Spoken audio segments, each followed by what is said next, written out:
ಸ್ನೇಹಿತರೆ, ಸೌಜನ್ಯ ಮತ್ತು ಧರ್ಮಸ್ಥಳದ ಪ್ರಕರಣಗಳು ಸಂಬಂಧಪಟ್ಟಂಗೆ ಬಹಳ ಗಂಭೀರವಾದ ವಿಚಾರ ಹೊರಗೆ ಬಂದಿದೆ. ಅದು ಈ 10 ದಿನಗಳಿಂದ ಯಾರು 20 ವರ್ಷ ಕಾಲ ಧರ್ಮಸ್ಥಳ ದೇವಸ್ಥಾನದಲ್ಲಿ ಸ್ವಚ್ಛತಾ ಕಾರ್ಮಿಕರ ಕೆಲಸ ಮಾಡಿದರೋ ಅವರು ಹೋಗಿ ದಕ್ಷಿಣ ಕನ್ನಡ ಪೊಲೀಸ್ ಡಿಪಾರ್ಟ್ಮೆಂಟ್ಗೆ ದೂರು ಕೊಟ್ಟಿದ್ದಾರೆ. ಆ ದೂರಿನಲ್ಲಿ ಏನಿದೆ ಅಂದ್ರೆ 100 ಶವಗಳನ್ನು ಹೂತಾಕಕ್ಕೆ ಈ ವ್ಯಕ್ತಿನ ಬಳಸಿದ್ದಾರೆ ಅಂತ ದೂರಿನಲ್ಲಿದೆ. ಈ 100 ಶವಗಳಲ್ಲಿ ಹೆಂಗಸರು, ಗಂಡಸರು, ಅಪ್ರಾಪ್ತ ಬಾಲಕಿಯರು, ಅತ್ಯಾಚಾರಕ್ಕೆ ಒಳಗಾದವರು, ಕೊಲೆಯಾದವರು ಇದ್ದಾರೆ ಅಂತ ಆರೋಪ ಇದೆ.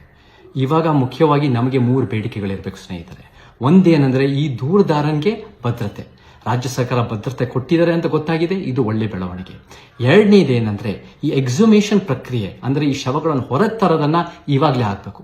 ತಡ ಆದ್ರೆ ಎವಿಡೆನ್ಸ್ ಟ್ಯಾಂಪರಿಂಗ್ ಆಗೋ ಸಾಧ್ಯತೆಗಳಿರುತ್ತೆ. ಇಷ್ಟು ವರ್ಷ ನಮಗೆ ನ್ಯಾಯ ಸಿಗದೇ ಇರೋದೇ ಈ ಪೊಲೀಸ್ ವ್ಯವಸ್ಥೆಯ ವೈಫಲ್ಯ ಅಥವಾ ಅವ್ರ ಕವರ್ ಅಪ್ ಅಂತ ಹೇಳ್ಬೋದು. ಇವಾಗ ಪೊಲೀಸ್ ವ್ಯವಸ್ಥೆ ಗಟ್ಟಿಯಾಗಿ ನ್ಯಾಯಕ್ಕೋಸ್ಕರ ನಿಂತು ಪ್ರಾಮಾಣಿಕವಾಗಿ ಕೆಲಸ ಮಾಡಬೇಕು. ಮೂರನೇದೇನೆಂದ್ರೆ ಇವಾಗ ಹೊಸ ಎವಿಡೆನ್ಸ್ ಬಂದಿದೆ ಅಂದ್ರೆ ಸೌಜನ್ಯ ಆಗಿರ್ಬೋದು, ಈ 100 ಅಸಹಜ ಸಾವುಗಳು ಸಂಬಂಧಪಟ್ಟಂಗೆ ಕೇಸಿನ ರೀಓಪನ್ ಮಾಡಬೇಕು ಅಂತ ರಾಜ್ಯ ಸರ್ಕಾರ ಮೇಲೆ ನಾವು ಒತ್ತಡ ಹಾಕಬೇಕು. ರಾಜ್ಯ ಸರ್ಕಾರ ಪ್ರಭಾವಿಗಳಿಗೆ ಬೆಂಬಲ ಸೂಚಿಸಕ್ಕಿಂತ ನ್ಯಾಯ ಎತ್ತಿ ಹಿಡಿಯೋದು ಬಹಳ ಮುಖ್ಯವಾದ ಕೆಲಸ ಸಂವಿಧಾನ ಹೇಳುತ್ತೆ. ಕೊನೆಯದಾಗಿ ಇವತ್ತಿನ ದಿನ ಬಹಳ ಜನ ಬೇಸರ ಏನ್ ಪಡ್ತಾ ಇದ್ದಾರೆ ಅಂದ್ರೆ ಈ ದೊಡ್ಡ ಪ್ರಮಾಣದ ವಿಚಾರ ಬಂದರೂ ಕೂಡ ದೊಡ್ಡ ನ್ಯೂಸ್ ಚಾನೆಲ್ಗಳು ಅದನ್ನು ಹೊರಗೆ ತರ್ತಾ ಇಲ್ಲ. ಜ್ಞಾಪಕ ಇಟ್ಕೊಳ್ಳಿ, ನಮ್ಮೆಲ್ಲರಲ್ಲೂ ಶಕ್ತಿ ಇದೆ. ನೀವು ಇವತ್ತಿನ ದಿನ ನಿಮ್ಮ ಧ್ವನಿ ಎತ್ತಿ ರೀಲ್ಸ್ ಮಾಡಿ, ಬರವಣಿಗೆ ಮಾಡಿ, ಬೀದಿಗೆ ಬಂದು ಹೋರಾಟ ಮಾಡಿ. ಯಾಕಂದ್ರೆ 21ನೇ ಶತಮಾನದಲ್ಲಿ ನಾವೆಲ್ಲ ನಡೆದಾಡುವ ಮಾಧ್ಯಮಗಳು ನ್ಯಾಯ ಒದಗಿಸೋಣ. ಜೈ ಕರ್ನಾಟಕ, ಜೈ ಭೀಮ್.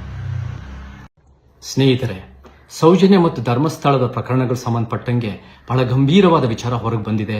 ಅದು ಈ 10 ದಿನಗಳಿಂದ ಯಾರು 20 ವರ್ಷ ಕಾಲ ಧರ್ಮಸ್ಥಳ ದೇವಸ್ಥಾನದಲ್ಲಿ ಸ್ವಚ್ಛತಾ ಕಾರ್ಮಿಕರ ಕೆಲಸ ಮಾಡಿದರೋ ಅವರು ಹೋಗಿ ದಕ್ಷಿಣ ಕನ್ನಡ ಪೊಲೀಸ್ ಡಿಪಾರ್ಟ್ಮೆಂಟ್ಗೆ ದೂರು ಕೊಟ್ಟಿದ್ದಾರೆ. ಆ ದೂರಿನಲ್ಲಿ ಏನಿದೆ ಅಂದ್ರೆ 100 ಶವಗಳನ್ನು ಹೂತಾಕಕ್ಕೆ ಈ ವ್ಯಕ್ತಿನ ಬಳಸಿದ್ದಾರೆ ಅಂತ ದೂರಿನಲ್ಲಿದೆ. ಈ 100 ಶವಗಳಲ್ಲಿ ಹೆಂಗಸರು, ಗಂಡಸರು, ಅಪ್ರಾಪ್ತ ಬಾಲಕಿಯರು, ಅತ್ಯಾಚಾರಕ್ಕೆ ಒಳಗಾದವರು, ಕೊಲೆಯಾದವರು ಇದ್ದಾರೆ ಅಂತ ಆರೋಪ ಇದೆ. ಇವಾಗ ಮುಖ್ಯವಾಗಿ ನಮಗೆ 3 ಬೇಡಿಕೆಗಳಿರಬೇಕು ಸ್ನೇಹಿತರೆ. ಒಂದೇನೆಂದ್ರೆ ಈ ದೂರುದಾರನಿಗೆ ಭದ್ರತೆ, ರಾಜ್ಯ ಸರ್ಕಾರ ಭದ್ರತೆ ಕೊಟ್ಟಿದ್ದಾರೆ ಅಂತ ಗೊತ್ತಾಗಿದೆ, ಇದು ಒಳ್ಳೆ ಬೆಳವಣಿಗೆ. ಎರಡನೇದೇನೆಂದ್ರೆ ಈ ಎಕ್ಸುಮೇಷನ್ ಪ್ರಕ್ರಿಯೆ ಅಂದ್ರೆ ಈ ಶವಗಳನ್ನು ಹೊರಗೆ ತರೋದನ್ನ ಇವಾಗಲೇ ಆಗ್ಬೇಕು. ತಡ ಆದ್ರೆ ಎವಿಡೆನ್ಸ್ ಟ್ಯಾಂಪರಿಂಗ್ ಆಗೋ ಸಾಧ್ಯತೆಗಳಿರುತ್ತೆ.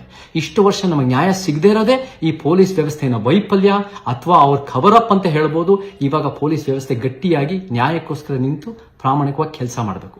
ಮೂರನೇದೇನೆಂದ್ರೆ ಇವಾಗ ಹೊಸ ಎವಿಡೆನ್ಸ್ ಬಂದಿದೆ ಅಂದ್ರೆ ಸೌಜನ್ಯ ಆಗಿರ್ಬೋದು, ಈ 100 ಅಸಹಜ ಸಾವುಗಳು ಸಂಬಂಧಪಟ್ಟಂಗೆ ಕೇಸಿನ ರೀಓಪನ್ ಮಾಡಬೇಕು ಅಂತ ರಾಜ್ಯ ಸರ್ಕಾರ ಮೇಲೆ ನಾವು ಒತ್ತಡ ಹಾಕಬೇಕು.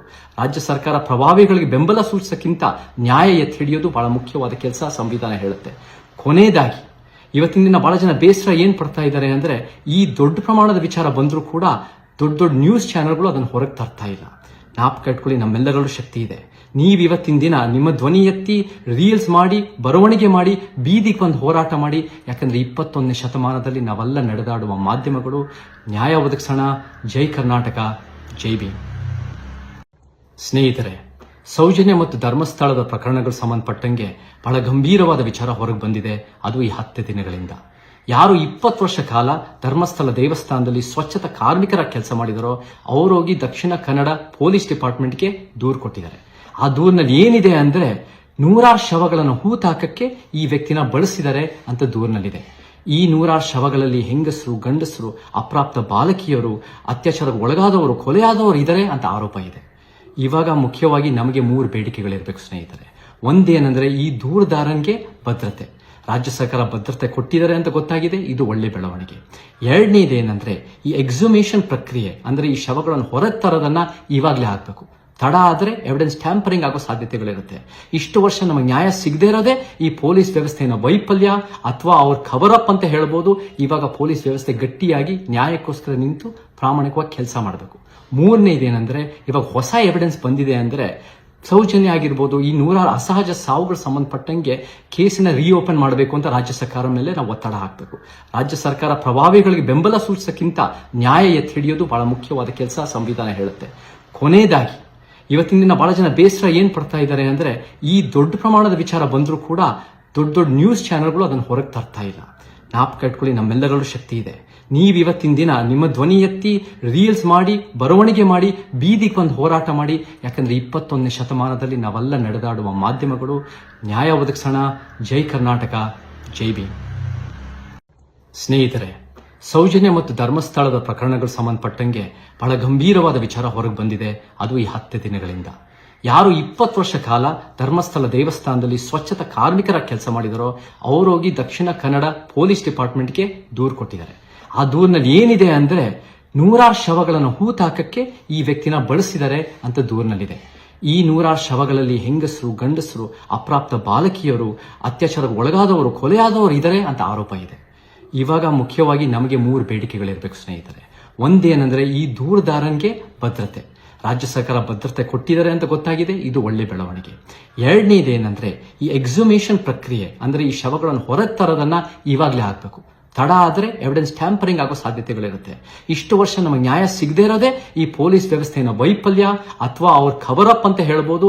ಇವಾಗ ಪೊಲೀಸ್ ವ್ಯವಸ್ಥೆ ಗಟ್ಟಿಯಾಗಿ ನ್ಯಾಯಕ್ಕೋಸ್ಕರ ನಿಂತು ಪ್ರಾಮಾಣಿಕವಾಗಿ ಕೆಲಸ ಮಾಡಬೇಕು.